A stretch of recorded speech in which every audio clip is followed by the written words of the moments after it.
una inspiración, un volumen inspiratorio de reserva, o sea, forzada, así como una expiración forzada. ¿Correcto? ¿Qué vendría a ser el volumen vital? ¿Alguien sabe? Volumen corriente. Volumen corriente vital. Es lo que están haciendo ustedes ahorita. Respirando normal sin esfuerzo. ¿Correcto? Lo están respirando normal. Eso es bajo. Eso equivale aproximadamente a 500 mililitros. Bueno, en este gráfico hay esa cantidad. ¿Qué cantidad? ¿Ya? Cada uno de estos valores tiene una cantidad, un número, un porcentaje. Ninguna vez se preguntan eso, pero puede venir, ¿ya? Así es que vean cada uno un porcentaje. Ahora, el volumen vital es el volumen corriente, que tú respiras comúnmente. Ahora, si yo respiro comúnmente, yo puedo agarrar ese. Puedo hacer eso, ¿cierto? O sea, a lo que estoy respirando normal puedo meter más aire, ¿cierto? A eso se llama volumen inspiratorio de reserva o volumen forzado, ¿no? Inspiratorio. Ahora, luego volvemos a botar todo. Más de lo que puedo botar es el volumen expiratorio de reserva o forzado. ¿Correcto? Entonces, si te das cuenta, yo todo esto puedo mover, pero siempre va a quedar una reserva. Nunca se bota todo nada. Que se llama volumen residual. ¿Cómo te preguntan por el volumen residual? Que es bien bonita la pregunta. Presta atención. Esa pregunta que no es papayita. Pero generalmente te preguntan no como volumen residual, sino en una prueba que se realiza, que es la dosimasia pulmonar. ¿Saben qué es eso? Dosimasia pulmonar. ¿Han escuchado? ¿Alguna vez has visto en la noticia murió ahogado en la playa? Se fue a Caguas, a Pisco, no sabía nadar, nadaba sobre el mar, se lo llevó. ¿Qué hacen los médicos forenses? Llega la muerte. Llega la muerte. Hay que saber si efectivamente murió ahogado o lo mataron, luego lo tiraron. ¿Captan la idea? Para eso se hace la dosimasia. ¿Cuándo pierdes la dosimasia? ¿Cuándo lo pierdes? Cuando te ahogas. Bien, entonces, ¿qué hace el forense? Le saca el pulmón, corta un pedacito de pulmón y lo pone al agua. Si flota, ¿qué quiere decir? No, a este lo mataron, luego lo botaron. ¿Correcto? Si por el contrario no flota, se hunde, no, este murió ahogado. ¿Me van a entender? Ahí te preguntan por el volumen residual. Te ponen paciente, en un caso clínico, etc. ¿Correcto? Ahora, una vez que conocemos los tres volúmenes, van a salir capacidades. ¿Correcto? También te preguntan, ¿a qué se refiere capacidad vital? ¿Qué es la capacidad vital? La suma del volumen inspiratorio de reserva, volumen vital y volumen de reserva expiratoria. Los tres te hacen la capacidad vital. ¿Por qué capacidad vital? Porque es todo lo que podemos mover. ¿Correcto? Todo lo que podemos. ¿Qué es la capacidad pulmonar total? Los tres de acá más el volumen residual, o sea, esto. ¿Entiendes? Hay otro que también puse aquí, la capacidad de residual funcional. ¿Cuál es? Volumen expiratorio y volumen residual. Ahí es capacidad inspiratoria. Es volumen inspiratorio como volumen vital. ¿Correcto? Entonces las preguntas son: ¿qué es capacidad total? ¿Cuánto es el valor de la capacidad total? Ahí te va a decir 5.800, la mitad te va a decir 6.000, ¿ya? Entonces te va a decir, ¿qué es la capacidad inspiratoria? ¿La suma de quiénes? Hay que saber cuál es. Básicamente en eso van las preguntas, ¿ya? Cuando te preguntan por el volumen de reserva, siempre te van a poner un caso clínico de la persona ahogada, ¿ya? Fácil, sencillo, continuamos.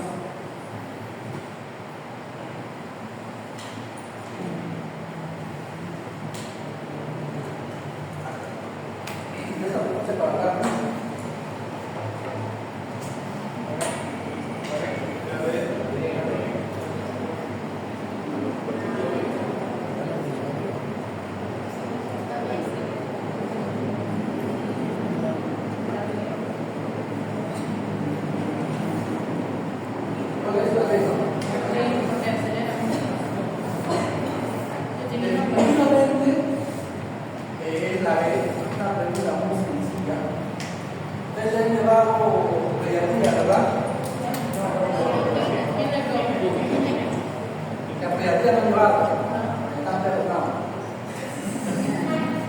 Y aquí esto lo van a llevar en pediatría, y es típica preguntas de exámenes, que usan bastante esto, y adicionalmente también te va a servir para tu cerebro. ¿Te va a tocar algo así? Sí, te va a tocar. Te va a tocar, todos pasamos por eso. Te voy a explicar. Si bien es cierto, los corticoides en un bebé, feto, llamémoslo feto, bebé es cuando sale, en un fetito, menor a 34 semanas, el pulmón ¿cómo está? Inmaduro. Ese bebé puede nacer, va a respirar, ¿entiendes? Ese bebé no va a respirar. Entonces, ¿qué es lo que quiero que entiendas? Cuando tú te toca hacer el control a una gestante, muy importante saber la edad gestacional. ¿Correcto? Para decir prematuro, a término o postérmino. ¿Correcto? ¿Cuándo decimos que es prematuro menor a 37 semanas? ¿Correcto? A término, mayor a 37 hasta los 40. Postérmino, los famosos macrosómicos, pasadas las 40 semanas. Bueno, eso ya te lo van a enseñar más adelante. Igual como algo bioquímico, también sabes eso. Pero que quiero que entiendas que cuando te toca a un bebé, por ejemplo, una gestante de 31 semanas, 32 semanas, hay que hacer maduración pulmonar. No le mando de referencia al hospital y hay que ver. No es así. Tú ya tienes que mandarle con la maduración pulmonar. ¿Qué pasa si no lo hago? Ese bebé, por ejemplo, hoy en día, yo creo que ahora muchos han escuchado lo que es auditoría médica. ¿Ya? Particularmente yo lo estoy estudiando. ¿Ya? Hay historias clínicas con ciertos casitos que sí o sí se auditan.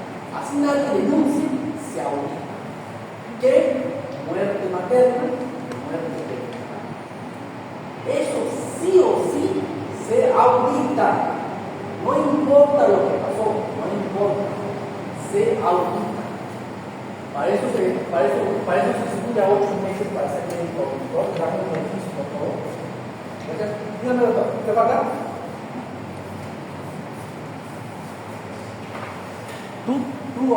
Esa historia clínica se audita. Y cuando se audita una historia clínica, chicos, se ve quién es el responsable, quién falta.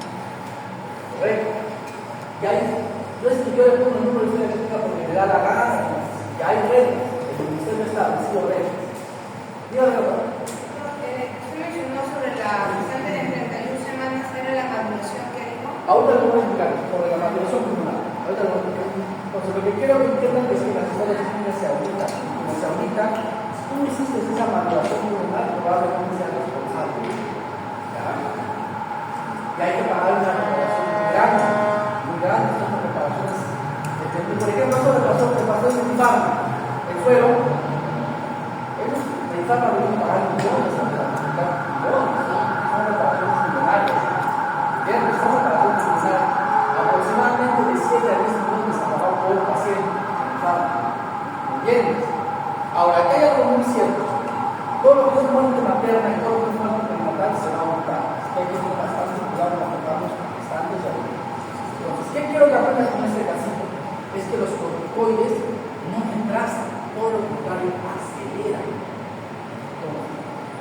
Cuando yo tengo una gestante menor de 34 semanas, por protocolo, ya veo que tiene amenaza de parto pretérmino, o ya sea que el bebé es muy pequeño, para tener una complicación, inicio maduración pulmonar. ¿Cómo se hace la maduración pulmonar? Vas a encontrar siempre DEXA en el hospital, ¿ya? Dexametasona se coloca 6 miligramos intramuscular cada 12 horas, por 2 días, es decir, 4 horas.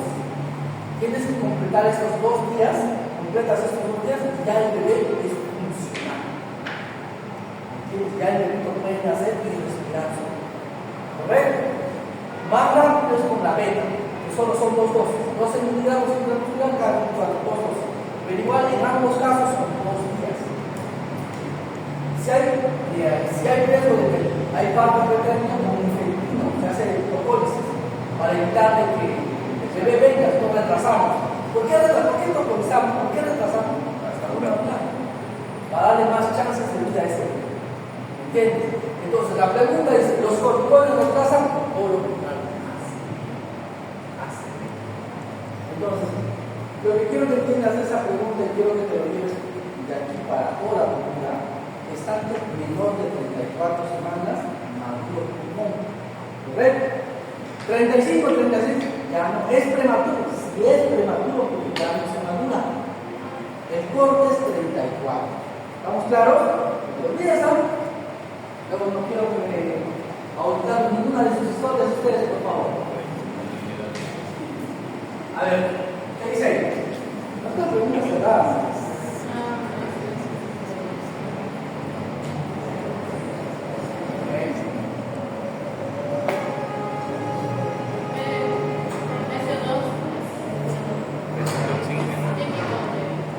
Los quimioreactores centrales localizados en detalles hepáticos son muy sensibles a presión de CO2 correctamente. Los quimioreactores chicos que se van a localizar en la tabla central van a responder a cambios en caso de líquidos evaluativos de pH y también a la presión de CO2. Ya, entonces, es una pregunta cerrada. ¿Sabe o no sabe? Ahí dice.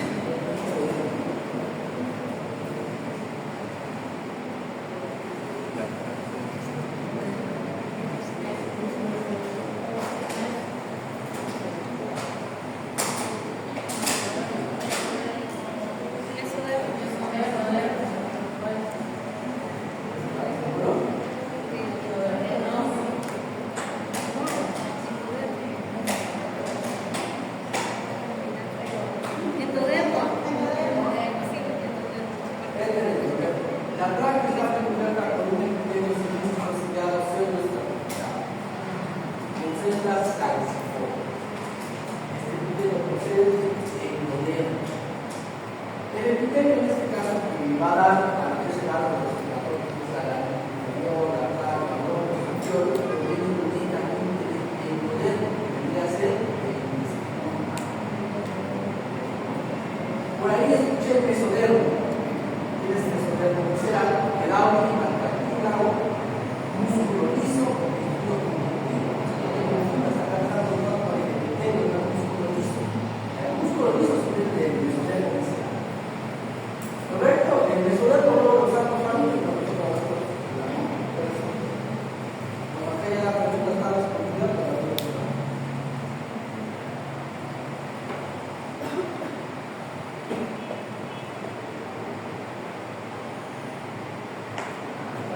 Cambutor. En el tratamiento de la tuberculosis sencilla, los cambios de las neuronas que constituyen la papila de la retina se deben fundamentalmente los nuevos de los esto también es famoso cuando estamos por esto, porque sí o sí van a tratar pacientes con TED, ya pacientes con TED, creo que se enseñar. Aquí hay dos cositas que quiero que te lleves del tratamiento de tuberculosis que siempre te van a afectar.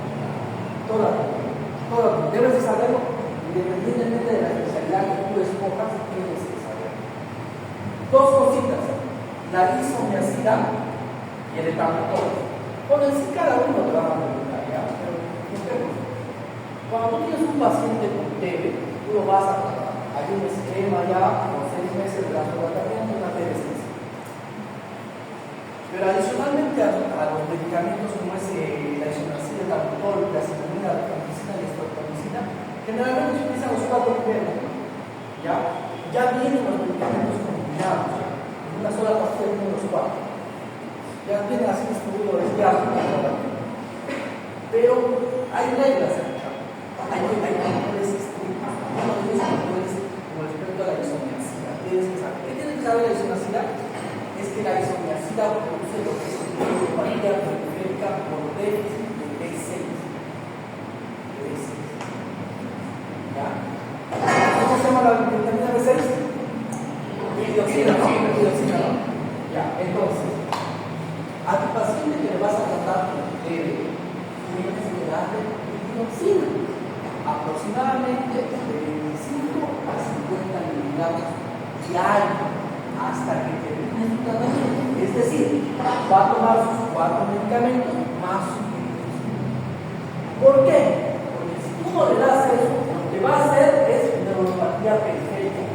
Y esa es pregunta de examen. ¿Cuál es la causa o el efecto colateral o el efecto más adverso o más dañino de la isoniazida? Produce neuropatía periférica.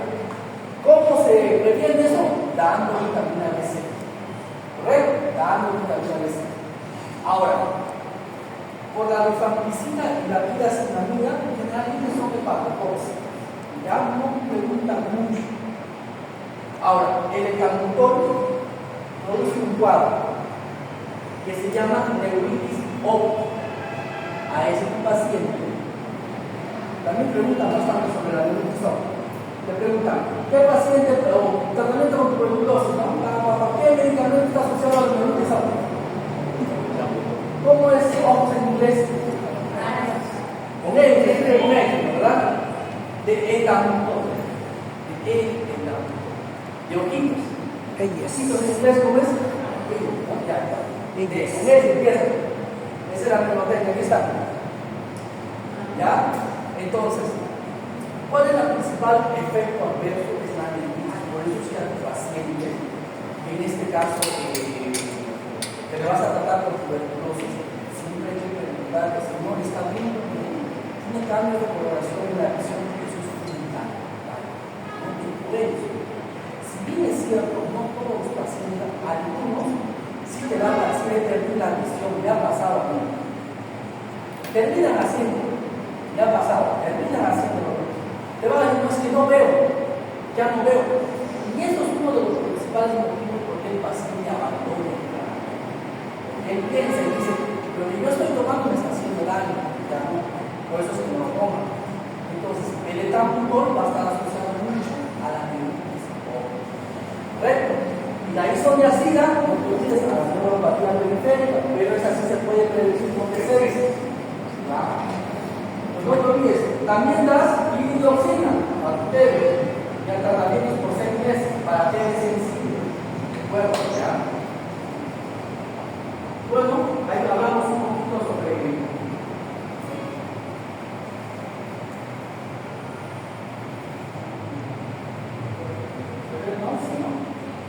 el ecalmutol puede producir neuritis óptica. ¿Qué síntomas puede ocasionar? Hay televisión borrosa, pérdida de la agudeza visual, difusión de rojo de el paciente dice, ya no veo.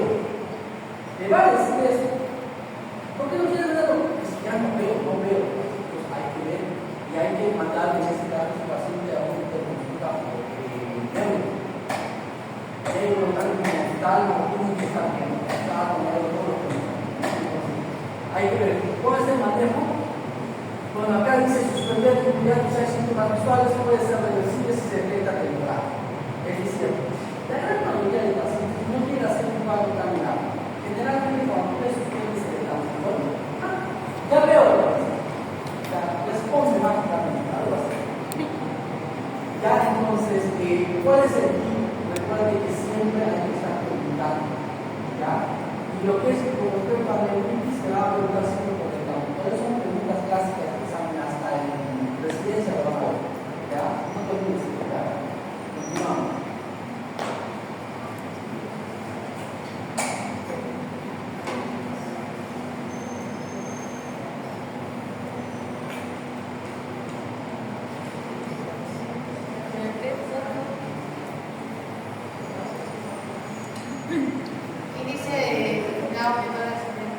Es la relación, ¿verdad? Bueno, aquí hay muchas cositas que trabajar con el escuadrón. Vamos a ver. Cuando tú haces una espirometría, porque estás detectando un patrón, generalmente no son objetivos, por ejemplo, el ácido, este es algo que van a ver. ¿Y qué consiste la espirometría? ¿Saben? Te hace soltar una palabra. ¿Qué te dice que es normal cuando en este caso es mayor o igual a 70? ¿Correcto?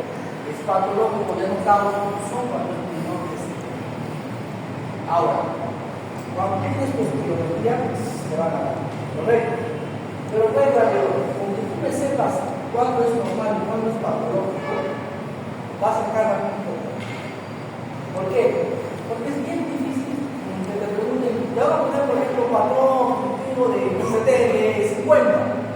Ya sabes que hay una obstrucción, probablemente sea un asmático, un diagnóstico ya. Pero el corte está muy bien, o sea, el corte 70. Aprende el corte 70. Ahora, si es cierto, puede haber leve, moderado y severo. ¿Ya? En algunos se considera 80 chicos, pero con síntomas.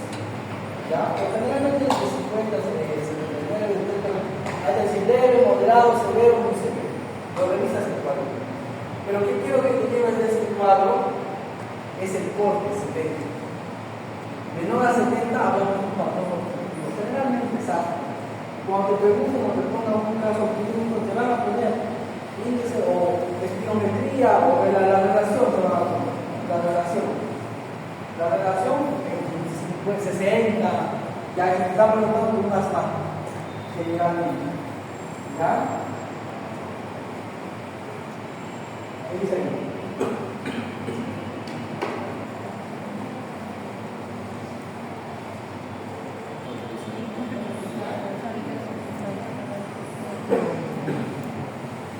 ¿Cuál de los siguientes músculos de la pared torácica contribuye a incrementar el volumen de reserva respiratoria? Mira, aquí hay esta pregunta yo hice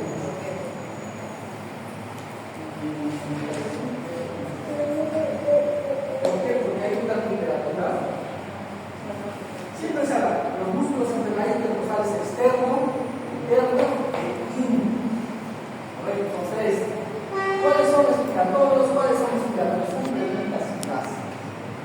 Entonces, los intercostales internos van a ser expiratorios y los intercostales externos inspiratorios. Pero hay literaturas, yo he visto un poquito más, hay literaturas que dicen que los intercostales también externos como interno hacen los dos, o sea, son inspiratorios y son expiratorios. Una antigua. Bueno, yo no la colocaría para la pregunta de examen, ¿ya? Pero es muy antigua, porque ustedes revisan la literatura, van a ver si esta literatura no hace las dos. Pues no habría lógica preguntar una pregunta que no puede reclamar. Bien, entonces, eso, pero en sí, dándose el caso, los intercostales internos van a ser expiratorios, ¿ya? Hablemos un poquito de este tema.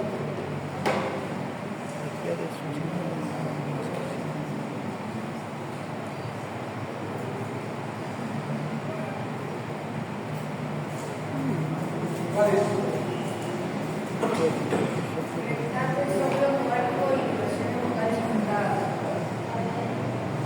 Cuando te preguntan por un síndrome de polinización, a veces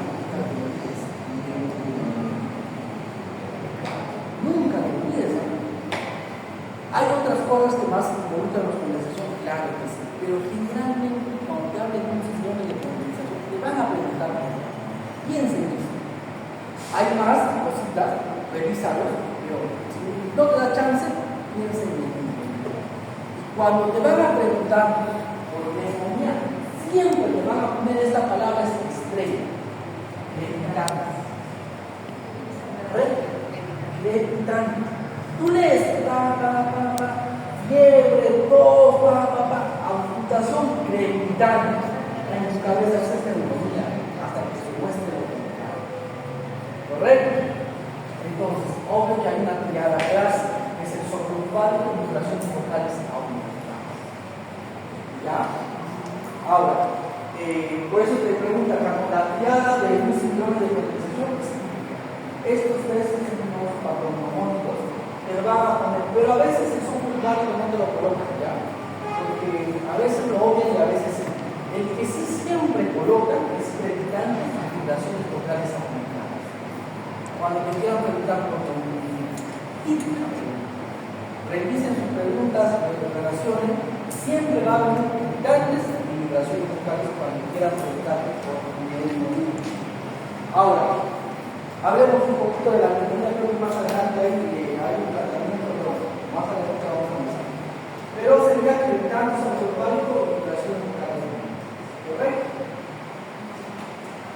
Continuamos. Es fácil. ¿Cómo diferencias ¿cómo diferencias el diagnóstico diferencial? Es fácil.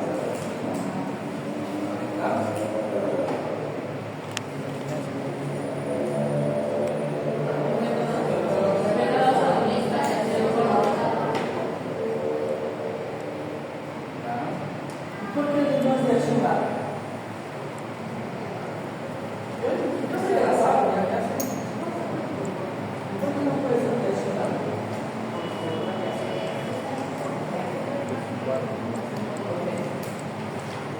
Bien, chicos, vamos a hablar un poquito de la sintomatología del asma.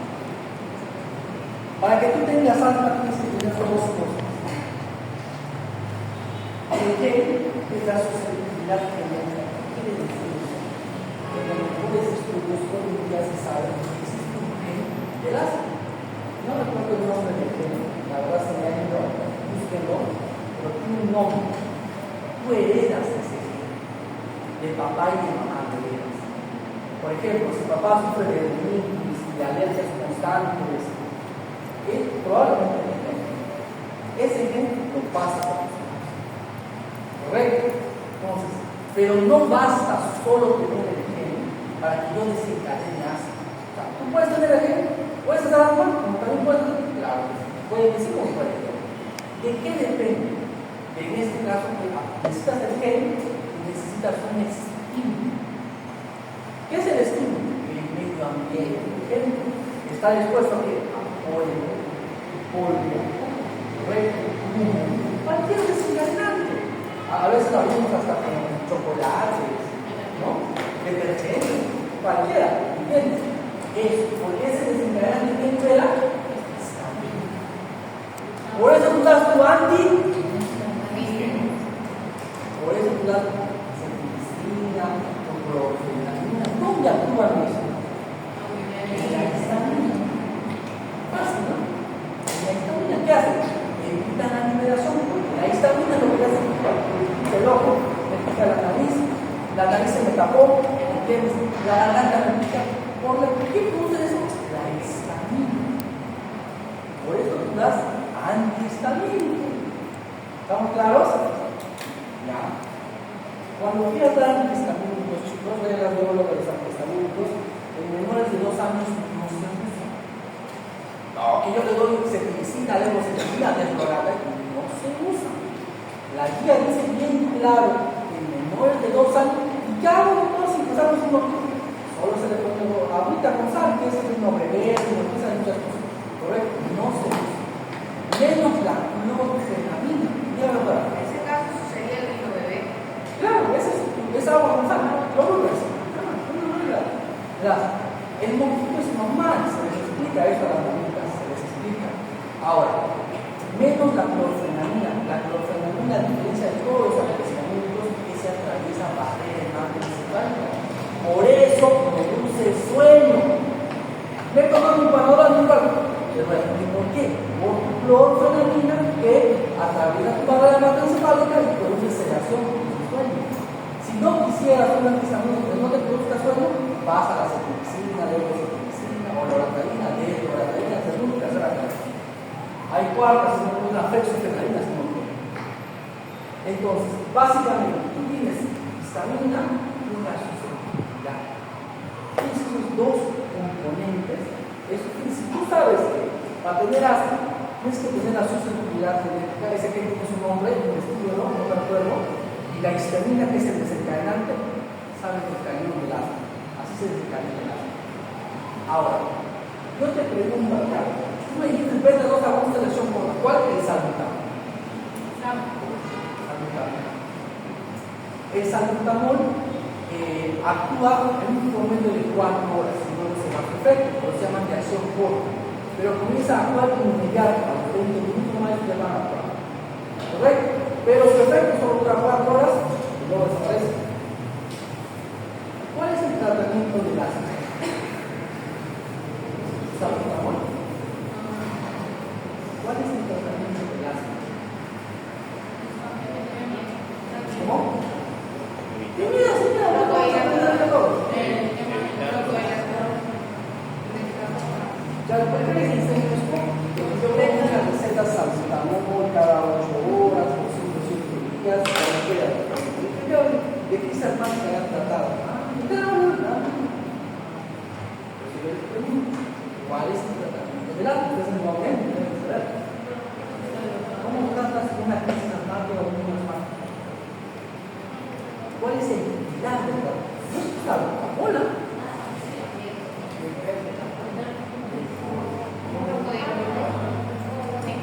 Pero ¿por qué no salbutamol?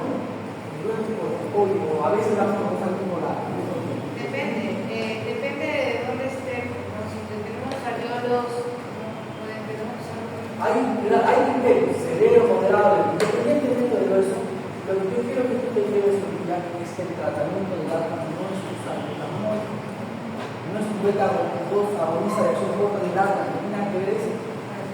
Pero llega la emergencia y nosotros podemos ser. Es que eso solo es sintomático. Trata síntomas. Pero ¿quién controla el asma? Pero el corticoide, para que pueda controlar el asma, requiere aproximadamente de 3 a 4 meses. Por eso, mientras el corticoide está demorándose en actuar, tú le estás dando tu salbutamol para que no te haga una crisis. Pero eso no es el tratamiento. El tratamiento es el corticoide. Generalmente usamos prednisona. Entonces, yo quiero que aprendas esto. Cuando tú tengas un pacientito con asma, ya lo sabes. En caso de niños, no se puede usar el corticoide. Prednisona. Tengo entendido que usan el Montelukast. Ya, el Montelukast es terapia más avanzada. Eso sí, son ya inhibidores de la inmunoglobulina T, si no me equivoco. El Montelukast. Actúan exclusivamente en inmunoglobulina más específica. ¿Ya? Son terapias biológicas, son más avanzadas, más sofisticadas. Pero generalmente nosotros llevamos la regla del oro, que es el corticoide. Pero sí, el Montelukast es una terapia mucho más avanzada para el asma. Hoy en día sí se usa, ¿ya? Pero que quiero que entiendas esto, chicos, es que cuando tú tratas tu asma, lo tratas no con medicamentos. Ya te expliqué. ¿Por qué ocurre el asma? ¿Cuál es el fisiopatológicamente? Si tu bronquio es así, se hace así. Entonces, ¿y eso cómo se llama? Broncoconstricción. ¿Y qué hace el beta-2 agonista? Broncodilata. Esa es su opción. Es lo único que hace. ¿Por qué el pecho silba? Porque se encoge. Es como un pito, ¿no? Cuando es delgadito, silba, ¿no? Es igualito. Por eso es que el bronco también encogerse silba. Por eso es que nosotros a eso le llamamos sibilancias. ¿Ya? Y cuando te pregunten un caso clínico de asma, siempre te van a poner, chicos, sibilancias. O sea, es como digo, no puede haber neumonía sin crepitantes. No puede haber asma sin sibilantes. Son reglas de oro, ¿entiendes? Entonces, básicamente es eso. Lo que hace el bronco es encogerse. Ya hay que dar un medicamento que haga lo opuesto, pero broncodilar ese es el sábado. ¿Correcto? ¿Estamos claros, chicos? Creo que más adelante hay muchos temas.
Pero no te está preguntando la neumonía, ¿no? Pero si quisiera preguntar cuál sería el diagnóstico, ¿cómo diagnostico neumonía? A la neumonía le van a poner fiebre. Fiebre, ya te dije. Tú ves crepitantes, neumonía y se acabó el problema. Si le ponen fiebre, cabrón, todavía más fácil. ¿entiendes? Entonces, ¿qué dice? En la radiografía toda se describe consolidación, su síndrome de consolidación habíamos hablado, ¿recuerdas? Compatible con neumonía localizada. En el lóbulo medio derecho. Con base en la anatomía te preguntan, ¿no? ¿Cuántos lóbulos somos? Superiormente inferior. ¿Correcto? Pero básicamente esa pregunta es para que te des cuenta cómo se pregunta por una neumonía. Este paciente es una neumonía, pero ya le da la verdad, ¿no?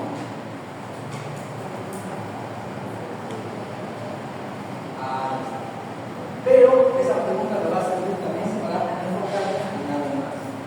Ya sabes que es una neumonía, ¿cierto? ¿Cómo tratas la neumonía? Chicos, el doctor lo que ha pedido es que nosotros nos enfoquemos en la básica. Por eso las preguntas están enfocadas en básicas, pero yo le he comentado la técnica para que puedas ir a contenta, ¿no? ¿Cómo tratas la neumonía?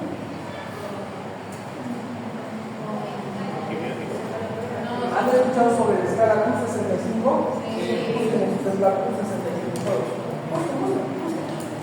Busquen, aprendan Q65.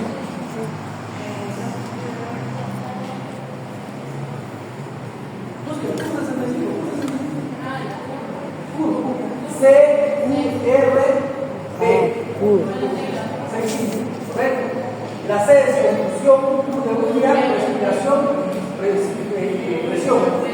¿Verdad? General, y te dice aquí una valoración, una escala te da, ¿no?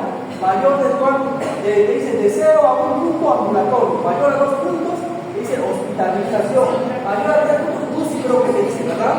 Cuando tú tengas un paciente con neumonía, cuando tú tengas un paciente con neumonía, le haces eso, de acuerdo a eso va a definir su tratamiento. ¿Correcto? Si ya no consiste tu paciente vas a manejarlo de manera ambulatoria, no vas a andar con el calle. Tratamos con medicamentos. Bueno, acá hay muchos medicamentos que se usan, pero todo te lo quiero resumir así. Usamos amoxicilina cada 8 horas por 7 días, ¿sí? Usamos amoxi con ácido clavulano cada 8 horas por 7 días, pero yo ya no recomiendo eso porque hay mucha resistencia a las penicilinas. ¿Qué hago? La nueva guía dice que usemos así. La primera dosis es de 500 y las otras dosis es de 250 por 100. Acitromicina. Eso es en aquel paciente normal. Pero si tienes un paciente con factores de riesgo, ya sea hipertenso, cardiópata, diabetes, adulto mayor, ¿qué te dice la guía? Levofloxacino de 500 a 750 cada 24 horas, por 5 a 7 días. Ya, por 5 a 7 días. Eso es en un paciente ambulatorio. Tú hiciste tu escala, me sale un punto, es ambulatorio, ya no, lo mandas. ¿Qué pasa si es hospitalario y también quiero que lo aprendas? El manejo hospitalario es sencillo. ¿Has escuchado el nuevo dulce que usamos ahora todos? La ceftriaxona, ¿verdad? Sí. Solo mira eso. Ceftriaxona vas a utilizar ya. Bueno, la última guía, generalmente la dosis es 2 gramos cada 24 horas. ¿Ya? Pero hace 3-4 meses han salido estudios en los cuales han comparado pacientes 2 gramos de ceftriaxona, pacientes con 1 gramo de ceftriaxona. A ver, ¿quién responde mejor? Responde igual. En conclusión, solo da 1 gramo. No hay, la nueva guía dice solo 1 gramo. Esta la 1 gramo cada 24 horas por 5 días. ¿Correcto? Adicionalmente a eso, tienes que asociarlo con ácido, porque estás cumpliendo aquí, pues la ceftriaxona es una cefalosporina de tercera generación que actúa en pareja, ¿correcto? Actúa en pareja. Aparte tienes que darle acitromicina, que es para los atípicos, que actúa a nivel romosomal 50S, ¿correcto? ¿Cómo das acitromicina? 500 miligramos, dosis inicial, y las demás de 250 por 5 días. O sea, le das ceftriaxona y le das ácido.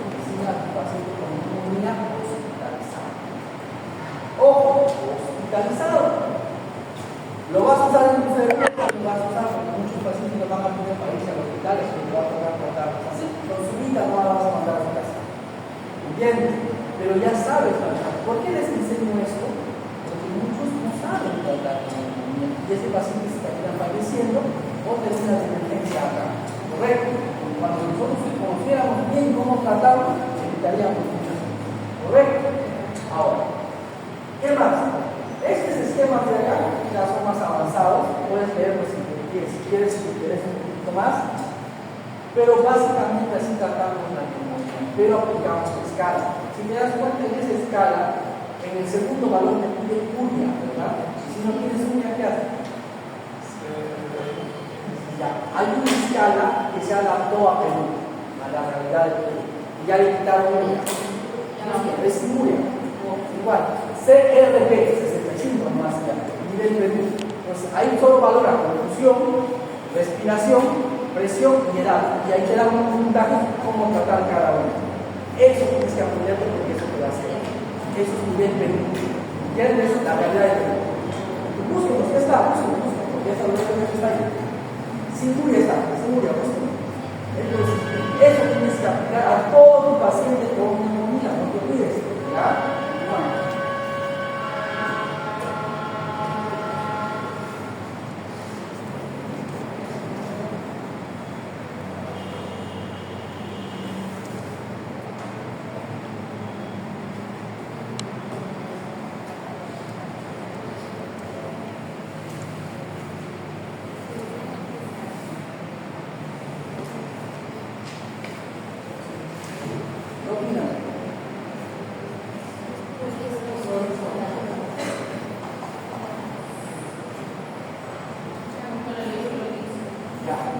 Mujer de 19 años con antecedente de asma desde la infancia. Llega con disnea súbita tras exposición al alcohol. Acá le desencadenante. Refiere el pecho apretado, toser y dificultad para expulsar el aire. Al examen, uso de musculatura accesorias, llanzas difuso y expiración prolongada. El médico explica que la causa principal de dificultad tanto para expirar es la reducción del calibre. Te lo había explicado también.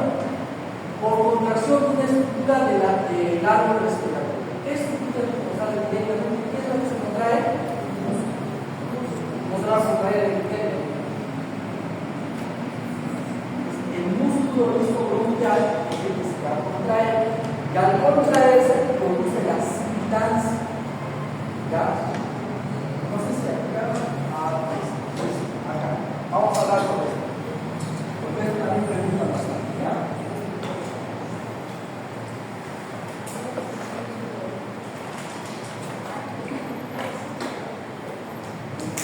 Y tienes que aprenderlo, sí o sí lo vas a manejar. Sí o sí lo vas a manejar. Independiente de la especialidad que ustedes desean, les va a tocar unas letras que les va a tocar. Aquí hay algo que tienes que saber. ¿Cómo manejas una crisis asmática? ¿Correcto? La tía Gina es la tía más experta en asma, por decirte así. Acá hay muchas cositas precisas, pero te voy a resumir así. Llega un paciente, la barriga se lanza, el pecho necesita que le falte el aire, ya, crisis asmática.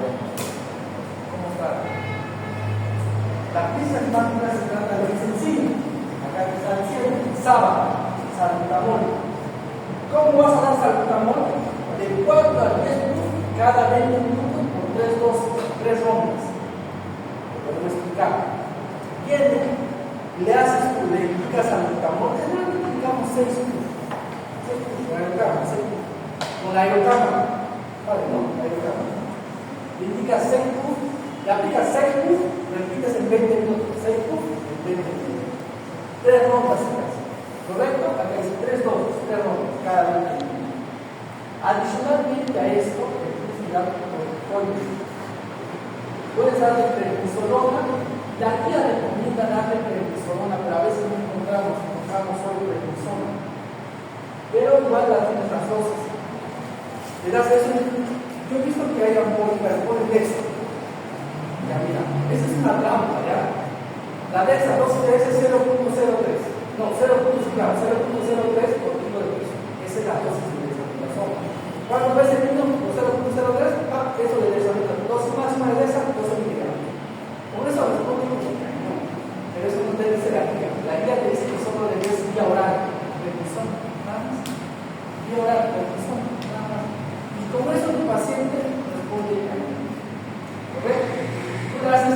observa por 3 más su prednisona, va a ser terreno de camino.